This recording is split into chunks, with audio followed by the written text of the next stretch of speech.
ban chrétiens du monde entier.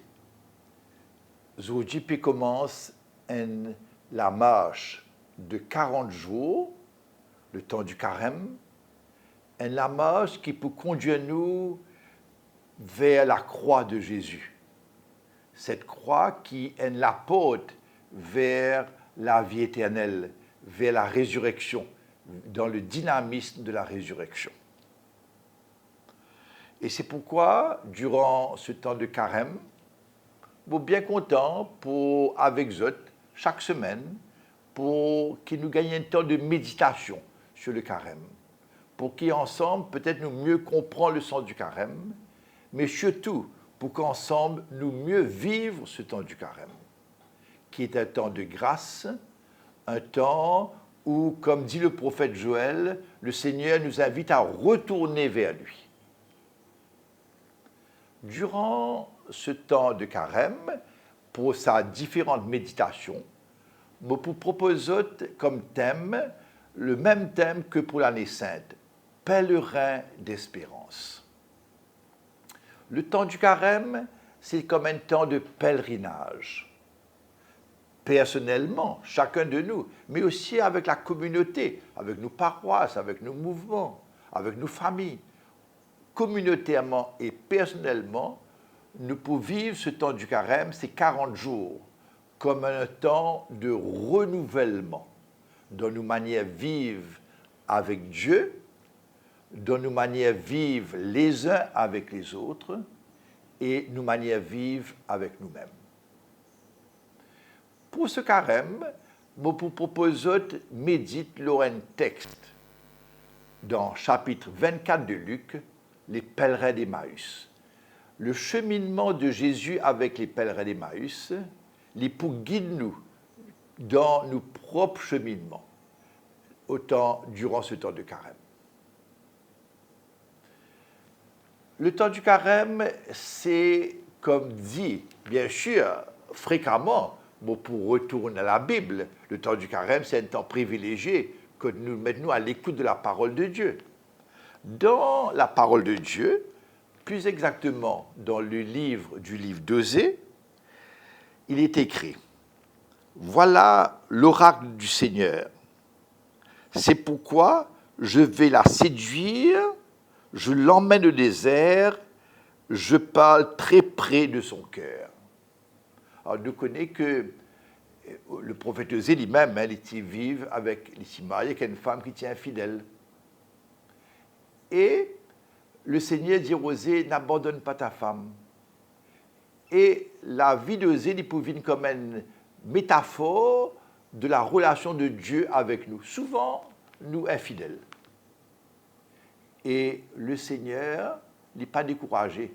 Il est chagrin, bien sûr, de nos infidélités. Mais il conduit nous au désert, pas pour venger, mais pour nous parler au cœur. Et c'est cela qui nous invite à vivre durant ce temps du carême. Quand nous entreprenons un long voyage vers un pays inconnu, ou bien quand nous entreprenons un pèlerinage, toujours nous avons besoin d'un guide. Si nous allons par exemple aux montagnes Mont Blanc, nous ne pouvons pas aller comme ça. Nous avons besoin d'un guide. Et puis, nous avons besoin aussi d'un moyen pour entreprendre ce voyage. Nous avons besoin de bonnes chaussures, nous avons besoin de l'eau, nous avons besoin de chapeau. Voilà. Eh bien, pour le carême également, nous avons besoin d'un guide. Et notre guide sera Jésus. Pareil comment il fait les pèlerins avec les pèlerins d'Emmaüs. Jésus aussi fait nous pèlerins, il fait les pèlerins, nous qui en pèlerinage. Donc, durant ce temps de carême, nous pouvons prendre comme guide Jésus. Et comme tu disais, tu là, spécialement en méditant l'évangile de Luc au chapitre 24.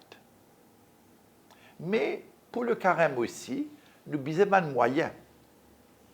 Et Jésus lui-même, dans l'évangile qui nous fait écouter, nous fait entendre dans Matthieu de ce matin, à l'occasion de la messe des cendres, dans l'évangile de Matthieu, Jésus propose nous 3 moyens pour vivre sa pèlerinage.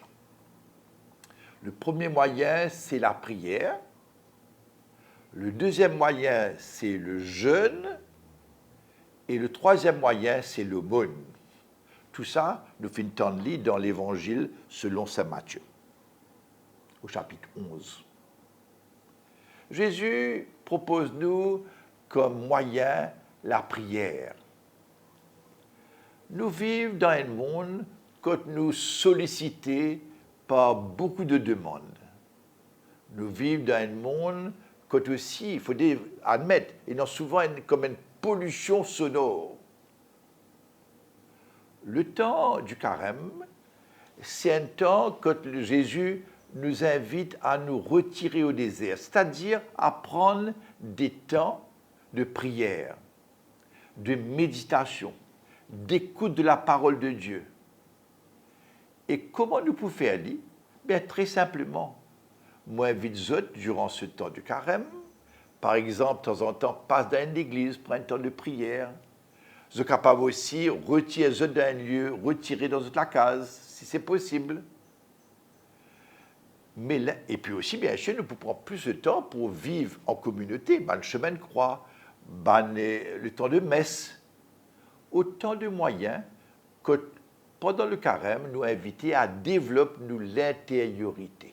Souvent, nous, humains, étant tellement, comme on dit, sollicités à droite, à gauche, nous vivons un peu superficiellement. Le penseur Pascal, le philosophe Pascal, qui disait souvent nous vivons nous vivons, pour ainsi dire, superficiellement, pas tant de nous gagnons un paquet de distractions. Et là, pendant le carême, nous sommes invités à entrer au plus profond de nous-mêmes pour nous laisser rencontrer par le Seigneur. Donc ça, c'est le premier moyen. Le deuxième moyen, c'est le jeûne. Souvent, moi, trop souvent entend dire, moi, mon jeûne, c'est spirituel, c'est pas matériel. Non. Une personne humaine, il n'est pas un esprit, ça. Une personne humaine, c'est un écho, c'est un esprit, une intelligence, c'est un cœur ou un âme, une intériorité. Et tout ça, une dimension interhumaine, les connecter.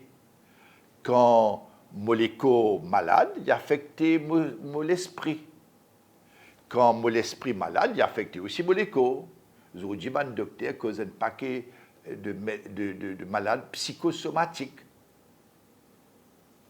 Alors, un vrai carême, il implique aussi un jeûne. Un jeûne, par exemple, de nourriture, un jeûne d'alcool. Et aussi, peut-être, nous, dans le monde que nous pouvons vivre, un jeûne de réseaux sociaux. Nous passons combien de temps dans les réseaux sociaux? Au lieu de causer avec nos familles, au lieu de partager. Alors, moi, invite nous tous, et moi premier, à prendre une décision. Qui est un jeûne concret, comme par exemple, de quelle privation de nourriture nous pouvons prendre?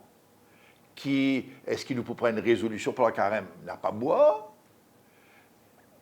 passe moins de temps aux réseaux sociaux, mais nous tous, nous inviter plutôt à prendre des moyens concrets, des décisions concrètes, sans quoi, si nous pensons le carême simplement comme spirituel, nous pas arriver Pâques, nous pas pour faire rien. Le troisième moyen que nous propose Jésus, c'est l'aumône, la solidarité. Et Jésus dit à nous, dans Saint Jean, nous lire, pas Jésus, mais dans Saint Jean, l'apôtre Saint Jean dit à nous, tu ne peux pas prétendre aimer Dieu que tu ne vois pas et ne pas aimer ou haïr ton prochain que tu vois.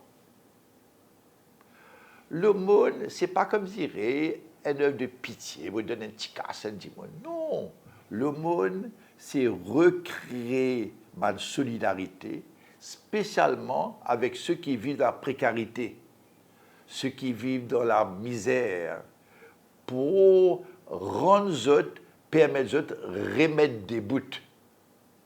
Bien sûr, ça peut être un partage d'argent, ça peut être un partage de temps.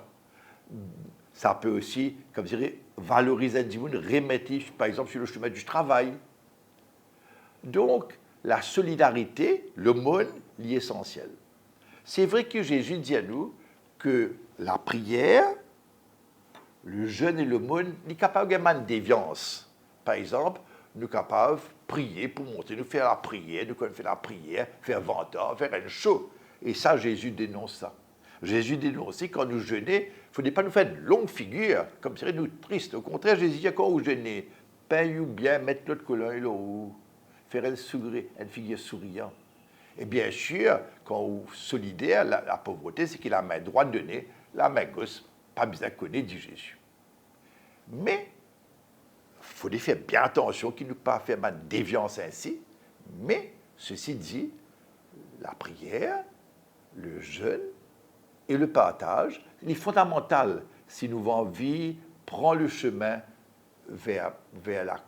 avec Jésus, vers la Pâque, donc vers une vie renouvelée. Voilà, chers frères et sœurs de Seychelles. Je suis bien content, donc chaque semaine, nous pourrons retrouver vous et nous pouvons gagner ainsi l'occasion de méditer ensemble et surtout de cheminer ensemble, moi, rendant une dynamique de conversion pour nous laisser aimer par Jésus, pour nous laisser renouveler par le Christ, afin de vivre des meilleures relations avec Dieu, nous papa, entre nous, avec nous-mêmes et avec la création. Je vous souhaite un bon carême et une bonne marche avec Jésus.